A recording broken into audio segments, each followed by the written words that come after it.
8장 31절에서 39절 말씀을 제 성경으로는 신약성경 250페이지에 있습니다. 로마서 8장 31절에서 39절.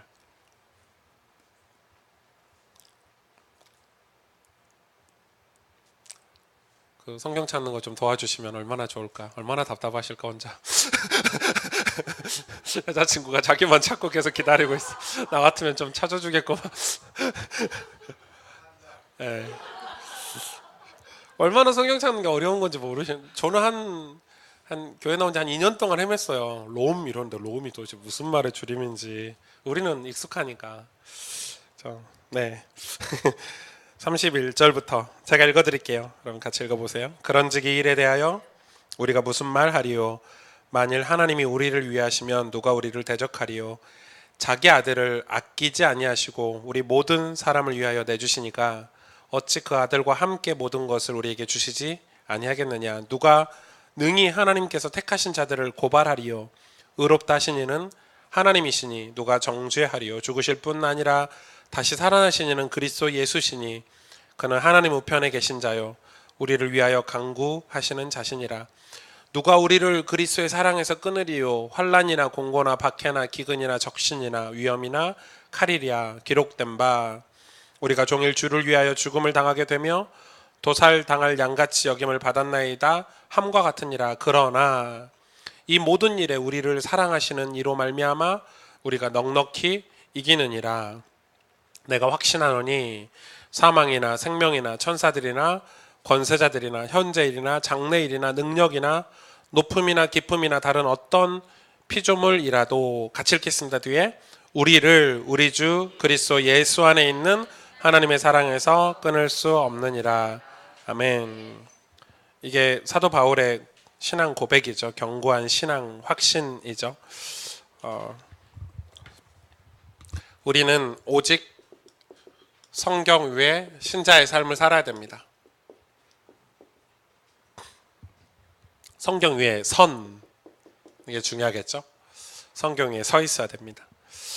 그러기 위해서 제일 먼저는 확신이 필요하죠. 왜냐하면 이 확신은 우리 삶의 열매를 만들어냅니다. 우리가 어떤 확신을 갖느냐에 따라서 어떤 열매를 맺느냐에 다르겠죠. 나는 복음을 전하는 사람이 되겠다 하면은 복음 전하는 삶의 열매를 맺는 방향으로 가겠죠. 나는 하나님께 축복을 받겠다. 이렇게 되면 그쪽으로 방향이 가게 됩니다. 확신은 어떤 삶의 열매를 만들어내면 어떤 확신을 갖고 있느냐가 근데 그릇되고 거짓된 확신을 가지면 그런 열매를 맺게 됩니다. 그렇죠?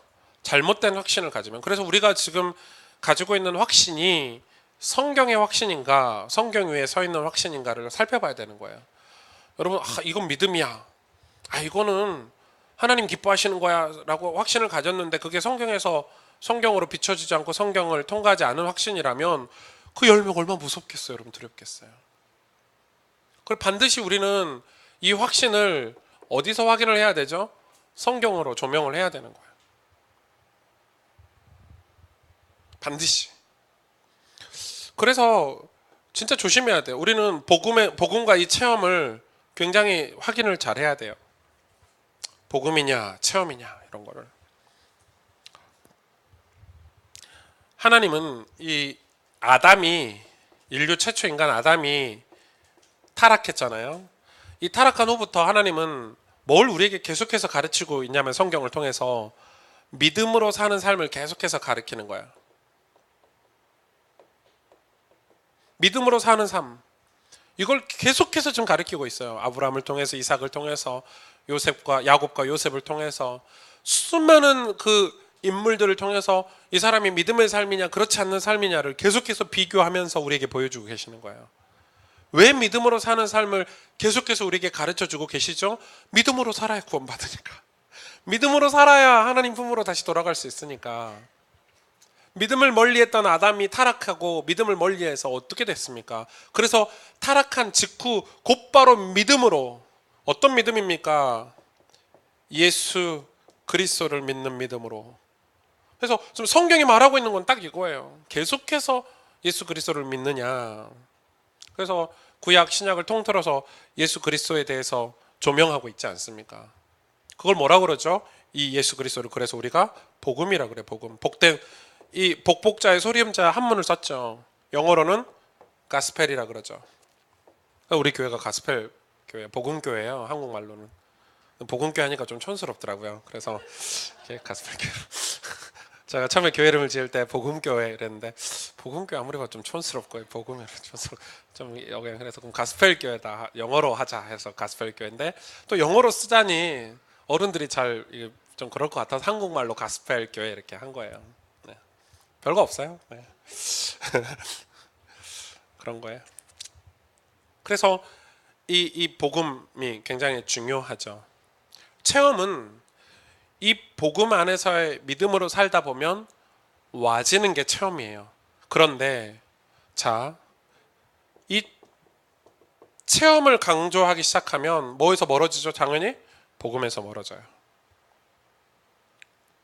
체험을 강조하는 거는 필요하지만 때에 따라 필요하지만 복음을 기반으로 하는 복음 위에서 체험을 이야기하지 않으면 굉장히 위험한 게 체험을 강조하는 거예요. 체험. 믿음이 아니에요. 체험은. 믿음하고 체험을 구분할 수 있어야 되겠죠. 그래서 이 성경이 말하는 믿음으로 사는 삶에서 이탈하는 것은 굉장히 위험하잖아요. 그래서 거짓에 미혹되어 자극적인 신비 현상을 하나님의 임재로 여기는 것들, 아까 강의했던 내용들이죠. 그래서 하나님의 말씀에 무감각해져서 말씀을 통해서 성령께서 감동하시는 역사를 경험하지 못하게 하는 거. 그게 진짜 체험인데 자꾸 하나님 말씀에서 무감각해지게 만드는 거. 그래서 기독교 안에서 이런 신비주의에 대한 이 신비주의에 대한 경향. 왜냐하면 기독교 자체가 신비의 종교예요. 여러분 지금 우리가 예수 믿는 것 자체가 신비예요. 신비로운 거예요. 근데 그게 신비주의가 되는 거예요. 신비주의가 돼서 이런 기독교에서 말하는 어떤 신비주의가 어디서 생겨났냐면요. 이 믿음으로 산 삶에서 실패한 사람들이 만들어내는 게 신비주의예요. 이해가 되세요? 하나님의 은혜의 복음을 알고 그 위에 경고 있어서 복음을 누리는 신앙과 삶에서 실패함에서 나오는 게 신비주의예요. 싫은 거죠. 그래서 굉장히 위험한 거예요. 하나님이 이미 허락하신 하나님의 계신 성경보다 체험해서 하나님을 가까이 하고 하나님과 동행하려는 어떤 현장의 배경에는 하나님 은혜의 복음에 대한 바른 이해가 없어서 생겨난 게 신비, 이런 체험을 강조하는 사람들이에요. 조심하셔야 돼요. 물론 이 체험 자체, 신비 자체를 배제하거나 무시하면 안 돼요. 왜냐하면 기독교 신앙은 체험 신앙이에요. 우리가 체험하잖아요. 우와 깨달았어 이러잖아요. 경험했어 이러잖아요. 그걸 배제하는 게 아니에요. 분명히 말씀드려요. 오히려 신앙은 체험적이어야 돼요. 그래야 믿음의 삶이 굳건. 체험한 사람은 절대 흔들리지 않아요. 여러분 한번 체험하면요 절대 흔들리지 않아요. 그래서 체험은 중요한 거예요. 우와 하고 체험했어요. 깨달았어요. 그래서 우리가 이 렘넌트 대회도 하는 거예요. 거기서 찬양을 체험하고 하나님의 임재를 경험하면 자기 삶에서 그 임재를 늘 소망하고 살기 때문에 대회를 하는 거예요. 어려워요. 그래서 우리가 하나님의 임재를 예배 시간에 경험하고 그럼 우리 삶에서 예배를 소망하고 살아갈 수 있기 때문에 우리가 그 임재를 경험하고 체험을 하자는 거예요. 그러나 그 경험 자체, 그 체험 자체는 신앙의 어떠함을 절대 설명해 줄 수 없어요. 왜냐하면 경험은 지극히 뭐죠? 주관적인 거예요. 이게 신앙의 어떠함이다라고 말할 수 없는 거예요. 왜냐하면 이 주관적인 경험과 체험은 시간이 지나면서 여러분 느끼죠 있죠? 시간이 지나면서 부풀려요. 그리고 왜곡돼요. 그래서 많은 사람들이 내가 옛날에는 말이야. 근데 그거는 확인할 방법이 없잖아요. 막 부풀려요. 그래서 이게 마치 하나님의 임재인 것처럼, 이게 마치 하나님의 뜻인 것처럼 그러면서 오늘 뭐에서 벗어나죠? 하나님 말씀의 범주에서 벗어나는 거예요. 그래 오늘을 실패하고 사는 거예요. 여기에 딱 묶여가지고. 자, 굉장히 위험한 거예요. 오늘 내가 누려야 될 복음을 누리지 못하는 거예요. 왜? 체험에 딱 묶여버렸어요. 무슨 사고만 생기면, 사건만 생기면 내가 옛날에 말이야 이렇게 가는 거예요. 그래서 이 주관적인 경험, 주관적인 체험, 이거는 신앙의 어떠함을 설명할 수 없는 거예요. 그건 바르지 않아요. 어렵지만 제가 여러분에게 꼭 말씀을 드리고 싶은 내용들이에요. 그래서 우리는 이 확신의 어떤 근거를 어디서 찾아야 되죠? 확신의 근거? 로마서 오늘 8장에 내가 확신하노니 사망이나 생명이나 점점점 다른 어떤 피조물이라도 우리를 우리 주 그리스도 예수 안에 있는 하나님의 사랑에서 끊을 수 없느니라. 우리 주 예수 그리스도 안에 있는 이거가 우리의 신앙의 근거여야 돼요. 이게 전부예요. 끝이에요. 이거는 하나님 존재에 대한 확신 정도가 아니죠. 하나님께서 나를 받아주시고 나와 영원히 함께 하신다는 사실에 대한 신자로서 믿음의 사람으로서의 확신인 거예요. 이거는 환난도 괜찮다는 거예요. 문제가 와도 괜찮다는 거예요. 어떤 고난이 와도 괜찮다는 거예요. 왜? 나는 하나님의 사랑을 알고 있어. 나는 하나님과 사랑의 관계야. 그게 신앙, 믿음이에요. 믿음의 삶이에요. 나는 하나님 나를 사랑하셔, 나를 구원해 주셨는데, 십자가의 사랑으로 억만 죄악 가운데서 재앙과 저주에서 나를 건져 주셨는데 내가 왜 이런 것 때문에 흔들려야 돼? 나는 확신이 있어. 이 확신이에요. 그게 구원의 감격, 감사예요. 날마다 그 구원이 감사가 되고 감격이 되는 거예요. 너무 놀랍기 때문에, 너무 놀라운 신비이기 때문에 구원은. 그래서 여기서 벗어나면 안 돼요. 이 확신은 예수 그리스도의 복음을 듣고 죄인인 우리를 받아주셨다는 근거, 하나님이 나를 받아주셨다는 근거. 내 노력이 아니에요. 그리스도인은 하나님께서 자신을 받아주셨다는 증거를 자신에게서 찾으며 살지 않는 거예요. 하나님께서 나를 받아주셨다는 증거가 내게 있지 않아요. 오직 그리스도께 있어요. 예수님 때문에 하나님이 나를 받아주신 거예요. 그래서 그거를 은혜의 복음이라 그래요. 여러분, 이 예수 그리스도 안에 있는, 이 예수 그리스도 안에 있는 사랑이라고 그러잖아요. 사랑도 예수 그리스도 안에 있어요. 사랑도 예수 그리스도가 벗어나 있는 사랑은 사랑이 아니에요. 집착이고 내 사랑이지. 예수 그리스도, 이 예수 그리스도가 우리 모든 신앙의 근거가 돼야 되는 거예요. 내가 아니에요. 내가 노력했더니 하나님 나를 받아주셨어. 내가 기도를 열심히 했더니 하나님 나를 받아주셨어. 내가 헌금을 많이 했더니 하나님 나를 받아주셨어가 아니에요. 하나님 나를 선택하셨고 그 예수 그리스도를 믿게 하셨고, 그래서 은혜라고 그러는 거예요. 내가 믿는 것처럼 보이지만, 내가 어느 날 교회 와서 내가 믿음이 생긴 것처럼 보이지만 그 모든 걸 하나님의 주권 속에서 하나님이 나를 창세전에 영세전에 선택하셨다는 논리예요. 그게 하나님의 섭리라고 그래요. 하나님의 선택. 그래서 우리가 그 믿음으로 사는 거예요. 기독교 신앙과 삶은 성경에서 계시된 가르침을 따르지 않으면 다 헛거예요, 여러분. 여러분, 다 헛거예요. 그러니까 성경의 가르침이 아니면 다 헛거예요. 생각해 보세요. 아무리 그럴듯해 보이고 아무리 대단해 보여도 은혜의 복음 곧 예수 그리스도 안에가 아니면 다 헛거예요. 끝없이 자기 주관적인 행동과 경험에서 확신을 가지려고 하잖아요. 성경의 가르침에서 벗어나면 끝없이 자기 주관적인 경험, 그런 행동들에서 여기서 확신을 가진단 말이에요. 이런 사람들은 어디로 무너지죠? 결과적으로 중요한 때 하나님하고 상관없는 행동을 해요. 하나님하고 상관없는 선택을 해요. 엄청 무서운 거예요. 제가 목회를 하면서 지금 그걸 경험하고 있단 말이에요. 지금도. 무서워요. 되게 말은 논리적이고 말은 믿음 있는 것처럼 하는데 실제 행동과 그의 삶은 하나님과 상관이 없어요. 구원과 상관이 없어요. 그런 사람들이 너무 많죠. 그래서 이 은혜의 복음을 한쪽 구석에 밀어놓고 다른 것을 의지하려는 그런 마음들, 그걸 여러분 우리가 버려야 돼요. 경계해야 돼요. 그래서 이 복음이 없는 신앙은 굉장히 위태로워요. 복음 없는 신앙은 정말 위험하고 위태로워요. 아, 목사님 복음 없는 신앙도 있습니까? 그럼요. 지금도 많은 사람들이 은혜의 복음이 없는 경건을 추구하고요. 은혜의 복음이 없는 잘못된 근거에서 확신을 갖는 어리석음에 빠져 있는 사람들이 정말 많아요. 이런 사람들은 이 비극적인 결말을 맞이할 수 있어요. 하나님을 떠나요. 이런 사람들은. 왜요? 왜 떠나죠? 자기의 주관과 자기의 경험을 주장하는 사람들은 교회에서 늘 다툼을 일으켜요. 나를 알아주지 않고 내 의견을 제시했는데 내 의견을 받아들이지 않는다고 해서 늘 교회하고 다투고 상처받고 시험 들어서 나중에 교회를 떠나요. 그러면은 교회는 괜찮아. 떠난 그 사람은 문제인 거예요. 하나님을 떠난 거잖아요. 그래서 늘 자기는 하나님이 나밖에 몰라. 내가 믿는 하나님 최고야. 이렇게 얘기하는데 결과적으로는요. 이 믿음이 자라지 않고 성숙해지지 않고 진짜 하나님이 하시는 일을 보지 못하기 때문에 그래서 교회는 이 찬반이 있을 수 있어요. 찬성과 반대가. 그러나 무언가가 결정될 때 교회에서 교회 회의에서 뭔가 결정될 때는 다 같이 따라가 줘야 되는 거예요. 그게 교회예요. 내 주장이 끝까지 관철되지 않는다고 해서 나는 여기하고 잘 안 맞아. 이거는 굉장히 어리석은 거예요. 그러니까 예수 그리스도 복음이 없는 신앙생활은 자꾸 그런 신앙을 만들어내요. 물론 나하고 안 맞을 수 있죠.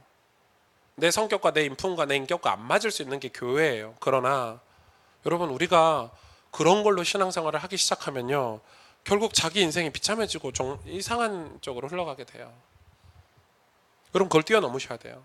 그래서 예수 그리스도 안에 있는 사랑 그걸로 신앙생활을 하셔야 돼요. 교회는 그런 곳이에요. 여러분 교회는 늘 이상한 사람도 있고 연약한 사람도 있고 잘난 사람도 있는 게 교회이기 때문에 거기에 여러분 속지 마시란 말이에요. 그래서 우리가 믿음으로 하나님 말씀을 따라서 순종하면서 가야 하나님의 교회가 건강하게 세워질 수도 있는 거예요. 성경적인 경건과 신앙생활은 하나님께서 예수 그리스도 안에 이루신 역사를 알고 감사하며 그 안에서 확신하며 사는 거예요. 그렇죠? 끝없이 그리스도 십자가 앞에 서서 그리스도 안에서 값없이 베풀어 주신 그 은혜를 기억하며 사는 게 경건이에요. 그게 신앙생활이에요. 그런데 많은 사람들이 이 성경적인 경건을 하찮게 여긴단 말이에요. 이 구속사역, 구원의 사역을 하나님과 인간의 협력사역이라고 생각해요. 그래서 그런 신앙을 자꾸 용인해요. 협력입니까? 인간과 하나님의? 아니죠. 전적인 그리스도 예수 안에 있는 사랑으로 우리가 구원받았잖아요. 전적인 거예요.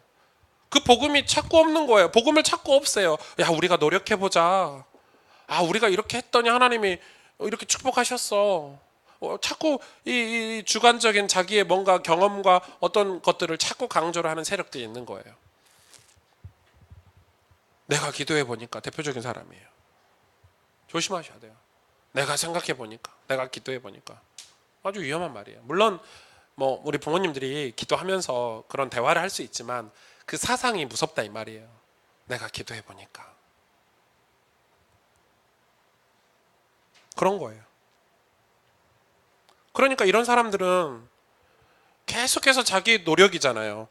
자기가 계속 노력하는데 계속해서 노력했는데도 하나님 요구 사항에 미치지 못하잖아요. 그렇죠? 자기가 계속 노력했는데 하나님의 요구 사항에 미치지 못하니까 계속 불만족이 생겨나고 불평하게 되고 불안하고 두려워하고 절망하고 그래서 나중에는 스스로를 속이게 되고 그래서 어떻게 돼요? 다시 세상으로 가는 거예요. 속박으로 가는 거예요. 이런 사람들의 특징이에요. 우리는 이게 아니에요. 우리는 복음이에요. 은혜의 복음. 넘어져도 다시 하나님 앞에 예수 그리스도 안에 있는 사랑으로 실수해도 다시 복음으로. 여러분 그게 복음이잖아요. 우리의 노력이 아니에요. 여기는요 계속해서 이 문제가 와요. 해결된 것 같아 보여도 또 오고 해결된 것 같아 보여도 또 오고 해결된 것 같아 보여도 또 오고 반복돼요.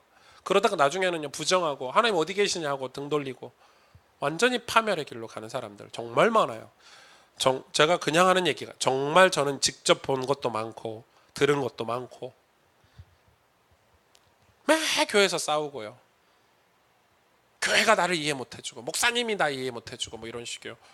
제가 어떻게 성도들을 다 이해할 수 있겠어요. 저도 인간인데. 저 어떻게 제 얘기가 아니고 목사님이 나를 이해 못해주고 그러니까 절대 하나님이 아니에요. 은혜의 복음이 아니에요. 늘 상처. 그러니까 신앙이 계속 여기를 맴돌아요. 여기를 건너가질 못해. 자라질 못해.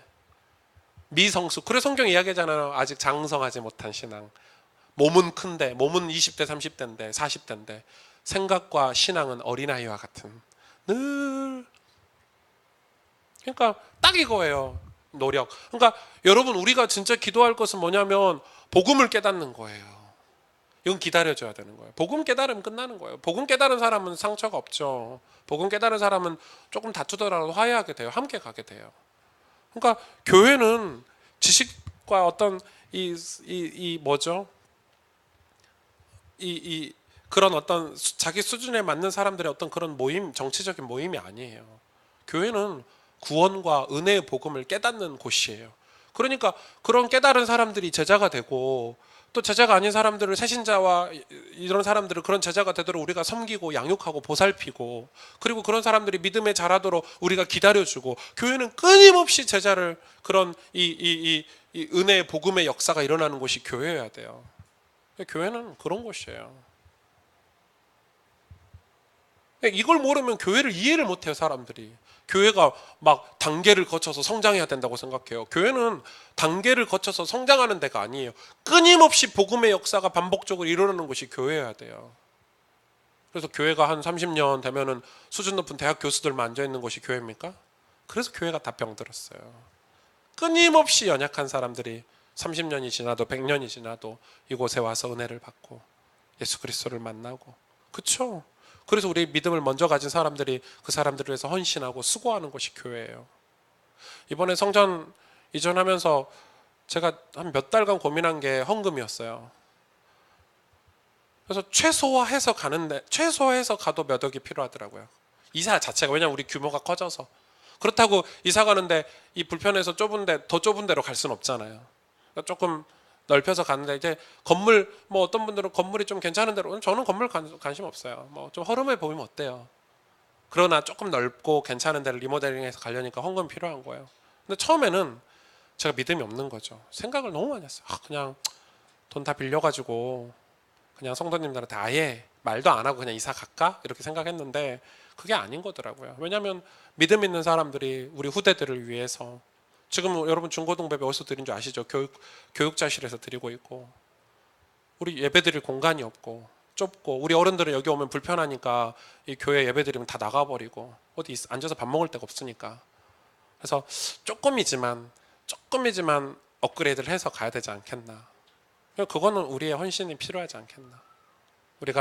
우리 집 이사를 가더라도 조금 노력해서 가는데 그런 마음인 거예요. 그래서 결과적으로 또 제가 수백 번 확인하고 질문했어요. 내가 욕심인가? 왜냐하면 제가 이사 가려고 하는 저 건물이 저는 마음에 안 들어요. 그러니까 욕심은 아닌 거예요. 제 욕심은 저 남부터미널에 아주 좋은 건물이 한 200평 되는데 전세 보증금 3억 정도에 월 한 1,500씩 내면 제가 마음에 드는데 갈 수 있어요. 그건 제 욕심이죠. 한 200평 돼요. 그걸 리모델링도 안 해도 돼. 너무 깨끗해. 우리 전용 입구도 있고 엘리베이터도 있고 주차장도 한 60대 할 수 있고 가고 싶어요. 근데 한 5억 정도 헌금을 해야 된대. 거기 가려면. 그건 아니잖아요. 그건 내 욕심인 거예요. 그래서 제가 수백 번 질문해서 선택한 건물. 이번 주 당회를 통과하고 다음 주 공동회의 때 여러분에게 이야기를 할 거예요. 그래도 미안해요. 그래도 목사 인간이니까 성도님한테 미안하고 부담을 주는 것 같고 그런 것 같아요. 여튼 그래서 교회는 끊임없이 이 구속의 역사가 일어나야 돼요. 여러분들도 신앙이 자라면서 새신자, 새가족, 영혼을 향한 그런 사랑이 없으면 그건 우린 병들어 있다는 증거예요. 중직자가 되면 될수록 믿음이 자라면 자랄수록 내 경험이나 내 자랑이 아니라 영혼을 살리는 마음이 항상 그래야 그게 하나님과 동행하는 삶이에요. 왜? 하나님이 늘 그런 생각을 하시고 그런 마음을 가지고 계시기 때문에 하나님과 동행하는 사람은 늘 그런 마음을 가지게 돼 있어요. 저는 저희 교육자들하고 회의할 때마다 이야기해요. 교회 잘 나오는 사람 신방하지 말아라. 교회 잘 나오는 사람을 신경 쓰지 말아라. 신경 쓰지 말란 말이 아니라 늘 교회를 한 주라도 빼먹은 분들, 늘 교회를 잘 못 나오는 분들을 그게 교육자가 할 일이지. 신경 써야 될 일이지. 그게 사실 맞잖아요. 아니에요. 그러려고 돈 받고 우리가 못하니까 교육자를 풀타임으로 세운 거 아니에요. 연약한 성도를 돌보고 복음을 전하라고. 근데 우리는 얼마나 악해요. 그런 마음이 자꾸 사라지는 거예요. 왜 그렇죠? 이게 없으니까 그래요. 그리스도 안에 있는 내 노력으로 신앙생활을 하면 자꾸 거기에 빠지는 거예요. 내가 노력했는데, 내가 노력해서 이만큼 자리에 왔는데 너네들이 날 무시해? 이렇게 되는 거예요. 우리가 무시한 적 없는데 자격지심이죠. 내가 어떻게 해서 장로가 됐는데, 내가 어떻게 해서 목사가 됐는데, 이런 식인 거예요. 자꾸 그런 식인 거예요. 서운한 마음이 들고 막 내가 의견을 냈는데 안 받아들이면 내 신앙에 금이 가는 것 같고 막 다 거기 어떤 다 잘못된 주관적인 신앙에서 이 그리스도 예수 안에 있는 사랑을 경험하지 못한 사람들이죠. 여러분, 그리스도 예수 안에 있는 사랑을 경험한 바울 같은 사람 보세요. 괜찮은 거예요. 핍박이 와도 괜찮고 어려움이 와도 괜찮고. 왜? 그 사람의 온 목적은 하나님을 사랑하는 거예요. 하나님이 나를 통해서 높아지는 거예요. 그게 신앙이에요. 그게 기독교인의 경건이에요. 하나님이 높아지는 거예요. 하나님 높아지기 위해서 내가 성경을 읽을 수도 있고 바쁘면 안 읽을 수도 있는 거예요. 그러나 내 마음은 늘 하나님과 동행하는 거지, 어떤 내가 가지고 있는 어떤 경험이나 사건이 아니라는 거예요. 어떤 신비적인 체험이 아니라는 거예요. 체험에 머물러 있지 않아요. 하나님 예수 그리스도 안에 있는 사랑 안에서 살아가기 때문에 과거의 체험은 과거지, 지금 더 체험을 소망하는 거예요. 내가 오늘 또 주님 사랑 안에서 또 만나고, 어제 실패했으면 오늘 또 만나면 되고, 오늘 실패했으면 내일 또 만나고 보고, 늘 소망이 나를 인도하지 과거를 집착하지 않는다는 거예요. 맞죠? 맞지 않아요? 그래서 교회가 자꾸 역사 전통을 강조하기 시작하면요, 교회가 오늘 하나님의 받을 은혜들, 하나님 주신 비전들을 놓치게 돼. 그게 예루살렘 교회예요. 예루살렘 교회가 자꾸 우리가 막 3,000명이 모이고 5,000명이 모이고 사도들이 세운 교회고 이거에 집착해 버린 거예요. 그래서 하나님이 이방인에게 가서 복음을 전하라고 한 말씀을 듣지 못한 거예요. 갱신하지 못한 거예요. 여러분, 그래서 자꾸 갱신이 없어요. 이런 사람들의 특징은, 자기가 노력해서 신앙을 가진 사람들의 특징은, 우리는 늘 갱신할 수 있어야 돼요. 그 갱신이 내 노력이 아니라 하나님 말씀에 순종하는 갱신을 말하는 거죠. 그래서 스스로를 속여서 자기 기만에 빠져요. 그게 하나님 뜻이라고 생각하고 살아요. 바리새인들처럼. 우리는 항상 어디에 서 있어야 돼요? 오직 복음. 오직 복음이 곧 바로 어디에 안에 있죠? 성경 안에 있죠. 복음과 오직 성경.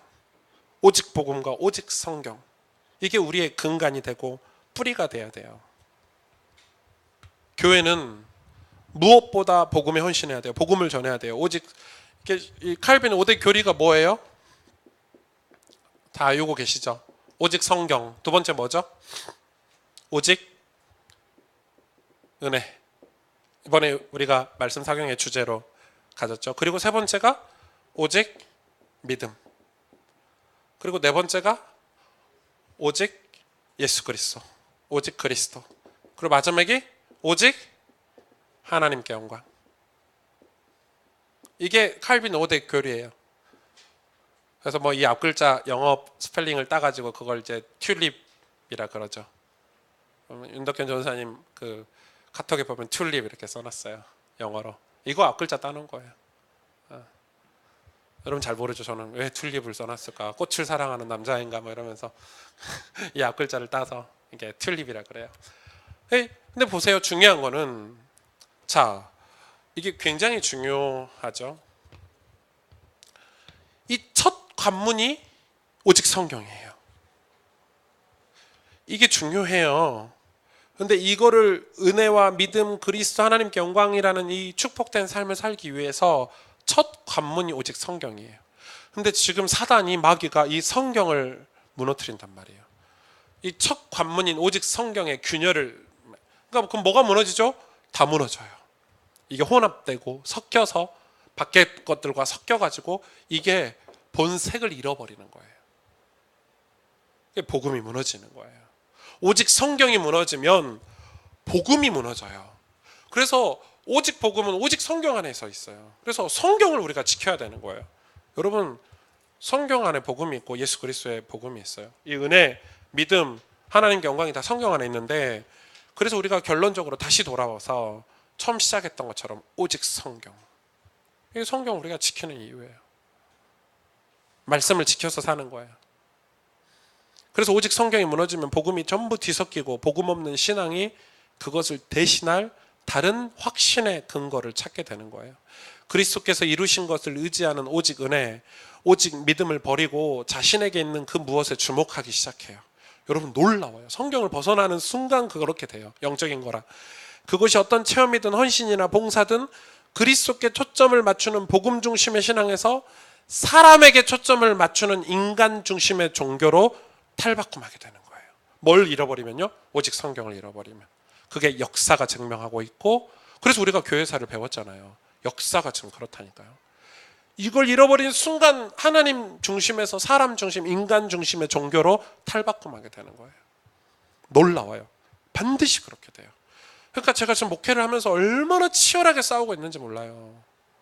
내가 우리 성도님들의 비율을 맞추면서 신앙생활 목회를 하냐?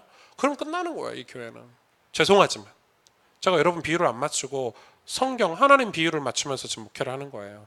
그러면 성도들이 떠나면 어떡하냐, 그런 두려움이 있어서 싸우는 거예요. 끊임없이 싸워요. 교회가 어려워지면 어떡하냐. 어려워지면 어려워져야죠.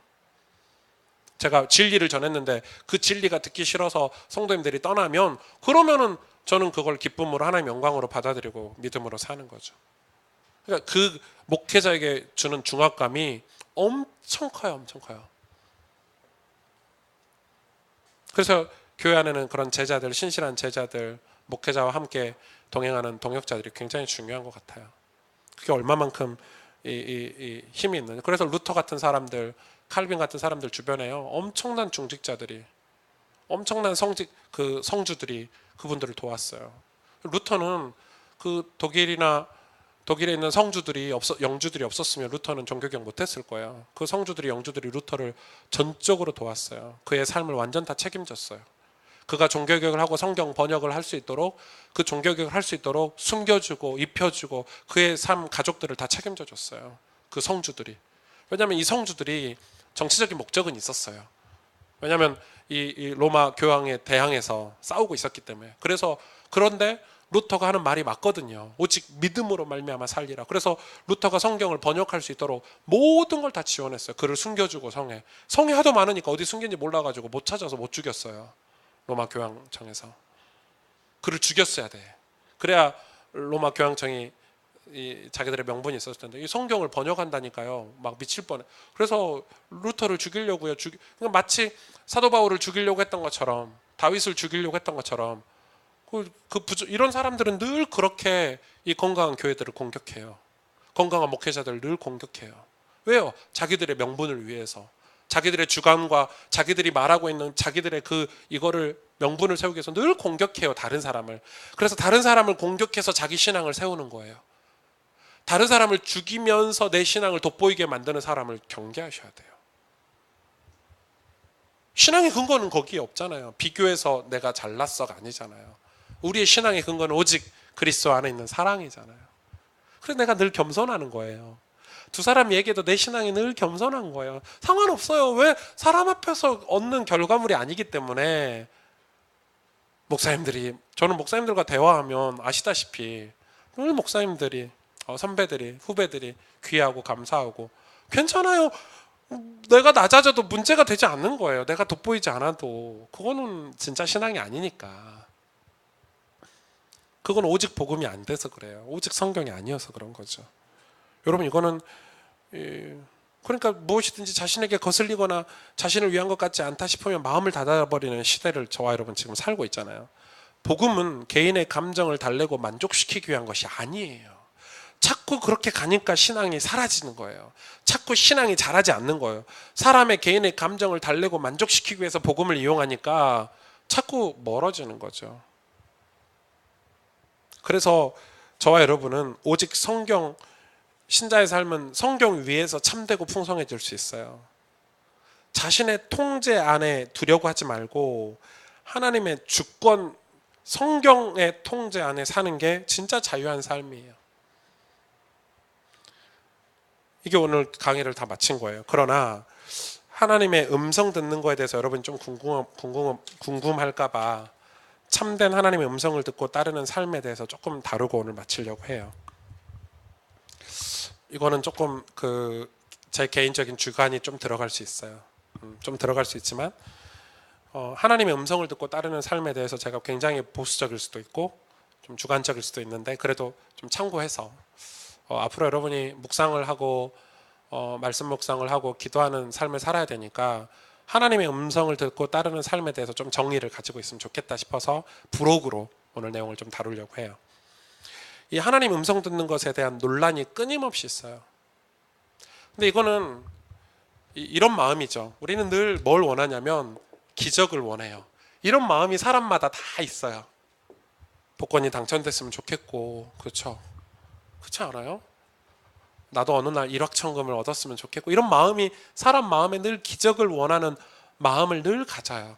백마탄 왕자를 만났으면 좋겠고, 나도 저 연예인 설현 같은 와이프를 만났으면 좋겠고, 늘 그런 헛되고 망상스러운 이루어질 수 없는 것을 늘 꿈꾸죠. 그렇지 않아요? 그런 기적과 같은 것을 이 원하는 마음을 사람은 가질 수 있어요. 그런데 그 마음을 가지고 성경을 읽어요, 사람들이. 그러니까 성경을 읽고 비전을 가질 수 있죠.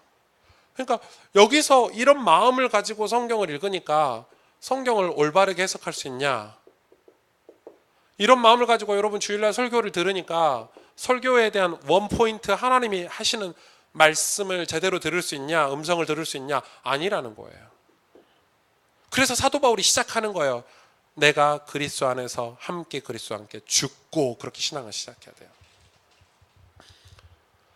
그러니까 성경은 이런 마음이 아니라 구속사, 구원, 이 구속사를 가지고 성경을 읽어야 돼요. 다시 말해서 예수 그리스도에 대한 소망과 사랑을 가지고 성경을 읽어야 성경에서 오는 주관적인 이해에 따른 느낌대로 믿는 믿음이 아니라 하나님이 원래 말씀하시고자 하시는 성경 안에 있는 그런 내용을 캐치해낼 수 있는 거예요. 여러분, 성경은 내 주관을 위한 책이 아니에요. 원래 하나님이 우리에게 하시고자 하시는 계시가 성경이에요. 그럼 그걸 찾아야 되잖아요. 그래서 목사가 있고 설교가 있는 거예요. 하나님 우리에게 쓰신 편지예요. 저자의 의도가 있는 거예요. 그런데 지금은 어떻게 이야기하고 있는 줄 아세요? 이 신사도주의 계열의 교회들은 여러분이 이 성경을 읽고 느낀 그 느낌이 하나님의 음성이다. 여러분이 깨달은 게 음성이다. 그대로 살아라, 이렇게 얘기하고 있어요. 맞아요? 안 맞죠. 안 맞잖아요. 아니잖아요. 여러분 혹시 그걸 맞다고 생각하세요 지금? 그럼 바이블 스쿨 다시 해야 돼요. 1강부터. 지금 이거 설명하려고 바이블 스쿨 한 건데. 뭐라고 얘기하냐? 시편 하루에 한 장씩 읽어라. 그리고 거기서 생각나고 거기서 주는 그 느낌, 감정이 하나님 음성이니까 그것대로 살아라, 이렇게 가르치고 있어요. 그게 신사도 운동이에요. 그게 칼바르트가 주장한 거고, 칼바르트란다. 누구예요? 이름이 갑자기 생각이 안 나네. 예, 걔네들이 주장한 거예요. 독일의 그 신학자들이 주장한 거예요. 걔네들이 주장한 거예요. 슐라일러 마흐 같은 사람이 주장한 거예요. 미국의 수정교회를 개척한, 지금 교회 이름이 바뀌었죠. 교회 이름 바뀌었죠. 로버트 슐러 목사님이. 여러분 수정교회 안 가봤죠? 가보세요. LA에 가면 있는데, 캘리포니아에 있는데 유리로 지은 건물인데 나사가 한 개도 없어요. 연결 나사가 없어요. 그래서 기네스북에 올랐어요. 불가사의한 건물처럼. 너무너무 아름다워요. 그런데 이 로버트 슐러 목사님이 대표적인 신비주의 하시는 이 신사도 운동의 대표적인 분들, 이분 여러분 로버트 슐러 유명하잖아요. 믿는 대로 될지어다. 맞아요? 믿음대로 될지어다 맞냐고요? 아니죠. 틀렸죠. 네 믿음대로 될지어다. 성경이 말은 해요. 근데 성경은 네 믿음이 아니죠. 예수 그리스도를 믿는, 성경에서 말씀하신 것을 믿는 믿음이지. 그러니까 그분은 이제 뭘 주장하죠? 그게 이제 뭐 오순절파나 어떤 우리 순복음 계열에 하나님 우리를 가난하게 살게 할 리가 없어. 다 부자가 돼. 너희가 비전을 가지고 부자가 될 꿈을 가지고 하나님 앞에 기도하면 하나님 축복 주실 거야. 근데 놀랍게 그렇게 됐어요. 그걸 이어받은 사람이 좀 센스 있게 이어받은 사람은 조엘 오스틴 목사님 같은. 여러분 책이 있잖아요. 긍정의 힘. 그 책 읽어보셨어요? 전혀 복음이 없잖아요. 그런데 그 말이 틀려요? 맞아요? 맞아요. 인간은 그렇게 창조됐어요. 무서운 말이에요. 근데 그런 조엘 오스틴 목사님은 그 사람 교회에 5만 명 모이거든요. 엄청나요. 근데 그 존 맥스웰 목사님께서, 미국 복음주의 목사님께서 조엘 오스틴 목사님은 이단이다. 저는 그게 진짜 이단이라고 생각해요. 성경을 전혀 인용하지 않아요. 성경을 인용할 때가 있어요. 자기 그 사고와 자기 사상을 증명할 때 성경을 인용해요. 말씀을 따르는 삶이 아니에요. 근데 그 사람들의 마지막이 지금 보이고 있죠. 수종교가 어떻게 됐어요? 파산했어요. 왜? 그 수종교를 가족이 다 운영했어요. 가족이, 자식과 남편, 아내 뭐 이런 사람들이 가족, 그 엄청난 예산을 다 운영했어요. 근데 5천만 불인가 5천 불인가 그걸 갚지 못해서 파산해서 지금 천주교가 샀죠. 그 수정교회가 지금 천주교가 됐고 교회는 뿔뿔이 흩어지고 파산했어요. 그게 뭐예요? 그러니까 저는 그건, 눈에 보이는 건물, 눈에 보이는 어떤 운동은 하나님이 원하시는 게 아니에요. 하나님이 원하시는 것은 눈에 안 보이는 이 뭐죠? 구속사예요. 구원이에요. 영혼 살리는 일이에요. 근데 목사님들이 자꾸 그런 데 눈이 돌아가기 시작하면 뭘 놓쳐버리죠? 구원을 놓쳐버리는 거예요.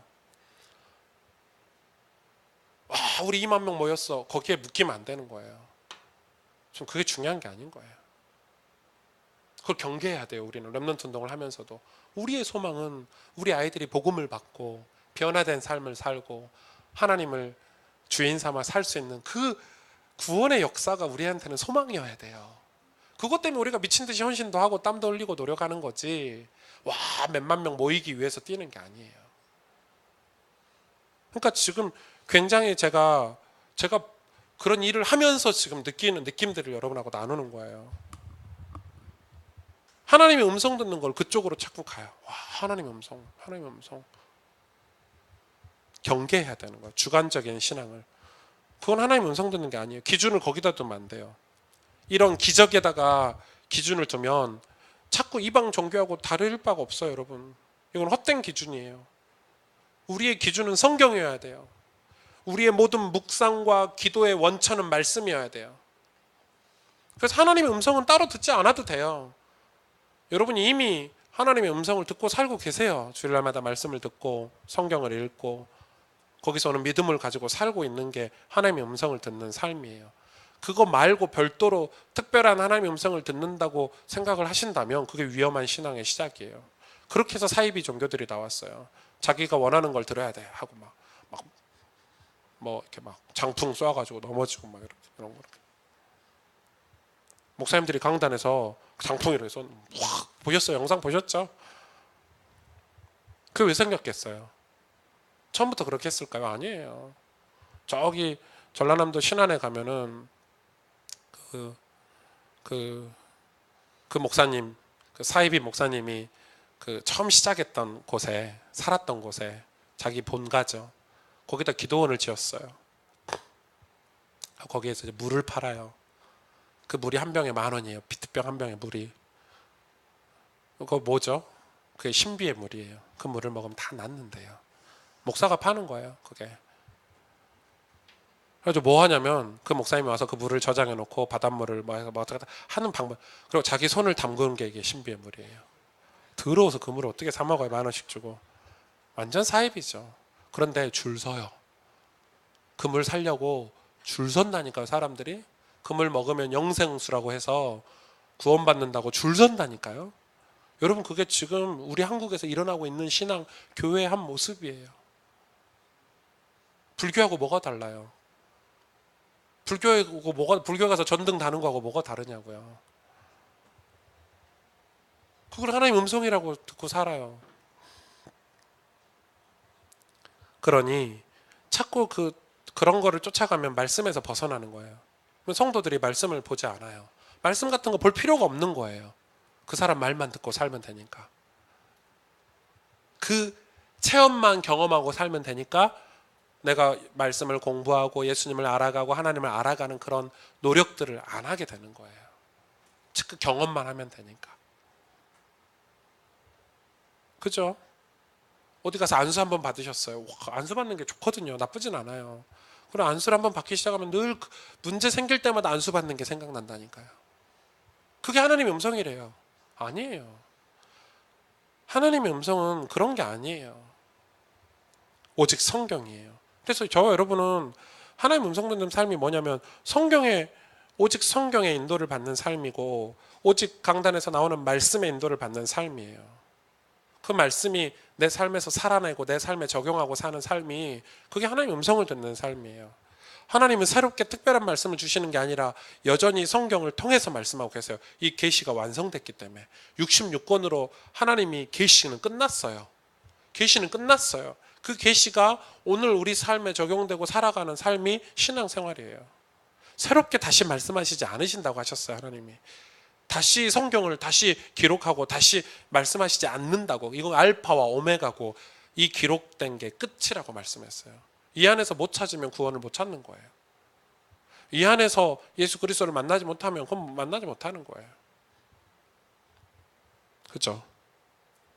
여러분, 우리가 프로그램을 통해서 회개하고 회심합니까? 아니죠. 말씀을 통해서 회심하고 회개하고, 저도 중학교 3학년, 2학년 때 수련회 가서 말씀 듣고 회개하고 목회자의 길을 가게 됐어요. 중학생도, 초등학생인 어린아이도 회개와 회심은 말씀으로 할 수 있어요. 프로그램이 아니에요. 하룻밤 같이 잔다고 애가 회개하는 게 아니에요. 그래서 초등학교 사역하시는 분들은 어리다고 해서 이 아이가, 어린 아이들은 말씀 듣고 회개 못하겠지라고 생각하는데, 그건 위험한 가르침이에요. 어린 아이라도 구원은 말씀을 통해서만 받을 수 있어요. 이해가 되세요? 프로그램이야. 촛불 들고 막 감정, 이게 구원이 아니라니까요. 교회에서 자꾸 이상한 프로그램을 만들어요. 얘는 어리니까. 아니라니까요. 예수 그리스도를 만나는 그 관문은 오직 성경밖에 없어요. 그래서 여러분, 초등학생이라도 말씀을 가르치셔야 돼요. 그래야 당장은 못 알아먹고 당장은 오래 걸려도 이 아이가 말씀을 통해서 예수님을 만나야 신앙이 자라요. 자꾸 교회에서 애는 어리니까, 얘는 새신자니까, 새신자는 교제부터 해야지 이러는데, 아니에요. 새신자일수록 말씀부터 가르쳐야 돼요. 그래서 빨리 예수님을 만나야 돼요. 그래야 뭐가 되죠? 그리스도 안에서 교제가 되는 거예요. 아니, 말씀, 구원을 안 받았는데 어떻게 교제가 돼요? 구원을 안 받았는데 어떻게 교회에 동참할 수 있어요? 구원을 안 받았는데 어떻게 이 축복 속에 동참할 수 있냐고요. 그래서 교회 프로그램은 말씀 프로그램이어야 돼요. 뭐든지. 모든 프로그램 다 말씀이 있어야 돼요. 아니에요? 저는 그렇게 생각해요. 그게 하나님의 음성을 듣는 삶이에요. 그런데 사람들은 말씀을 무시해요. 겉으로는 그렇지 않지만 속으로, 무의식적으로는 말씀을 무시해요. 여러분 생각해 보세요. 우리가 곰곰이, 우리 엄청 말씀 무시하고 살 때가 많아요. 진짜 그래요. 저도 누가 상담하러 오면 사실 상담을 보이고 잠깐 멈추고 답변은 다음에 해야 돼요. 왜? 말씀을 살펴보고 제가 답변을 드리겠다 해야 되는데, 늘 무시하는 거예요. 말씀 무시하는 거예요. 그거 내 생각에는 이렇게 답변을 하죠. 그렇잖아요. 그렇게 우리 일상에서 말씀을 늘 무시하고 살아가요. 늘 내 경험을 가지고 산다니까요. 근데 우리가 진짜 하나님의 복을 받으려면 이 말씀대로 살아야 되는 거예요. 말씀이 우리 삶의 주가 돼야 되는 거예요. 그러기 위해서는 여러분이 말씀을 사랑하고 가까이 하는 그런 축복이 있기를 원해요. 그러니까 이게 아니면은 일반 계시의 범주를 넘지 못해요. 아무리 유익한 것이라도 일시적이 될 뿐이에요. 아무리 유익해도, 프로그램이 유익해도 일시적일 뿐이에요. 자기의 소견대로 살게 될 뿐이에요. 그러니까 거기서 돌이켜서 여러분 바른 진리인 말씀으로 돌아오셔야 돼요. 오직 성경으로 돌아오셔야 돼요. 그게 하나님의 음성을 듣고 따르는 삶이에요. 그래서 이번 바이블 스쿨을 통해서 여러분이 이번 한 학기를 가지고 이렇게 성경에 대해서, 말씀에 대해서 어떤 좋은 그런 관이 생겼으면 좋겠고, 내일 종강 때는 두 가지 은혜에 대해서, 성경이 주는 두 가지 은혜에 대해서 조금 나눌 거고요. 내일 종강 때 오늘 내일 독후감 내신 분들 조금 간증도 좀 들어보고, 예찬이가 독후감 냈더라고요. 와, 보셨어요? 읽어보셨어요? 제가 확실히 시간이 많아서 그런지 묵상을 제대로 해서 이 핵심을 너무 잘 집어냈어요. 우리 바이블 스쿨에 가르치려고 했던 핵심을 정확히 집어서, 그래서 내일 간증 독후감 좀 읽어주고 좀 발표도 해주고 다른 분들도 좀 쓰시고, 하여튼 감사해요. 감사하고, 또 안 좋은 점, 우리가 보완해야 될 점들도 우리가 찾아서 겨울에 바이블 스쿨은 좀 보완도 하고 그렇게 하도록 하겠습니다. 여러분 힘들고 어려운 강의 듣느라고 수고하셨고요. 아마 여기서 강의 들을 때는 잘 이해가 안 되는 거 나중에 영상이나 이런 걸로 한 번 더 들을 때 시간 날 때 아마 그런 내용이었구나 이렇게 생각나게 될 것 같아요. 그래서 우리 교회가 힘들고 어렵더라도 말씀을 쫓아서 가는 건강한 교회가 될 수 있도록 우리 많이 힘도 되어 주시고 또 그렇게 사는 그런 모범적인 제자도 좀 되어 주시고 그래서 하나님이 진짜 어떻게 축복하시는지 어떻게 구원의 역사를 우리 교회를 통해서 이루시는지 여러분 우리가 좀 같이 지켜보는 그런 재미도 있었으면 좋겠고 그래서 하나님이 정말 기뻐하시는 그런 우리가 인생을 좀 같이 살도록 서로 격려하고 좀 노력하는 그런 시간들도 가지면 참 좋겠다 그렇게 생각을 합니다.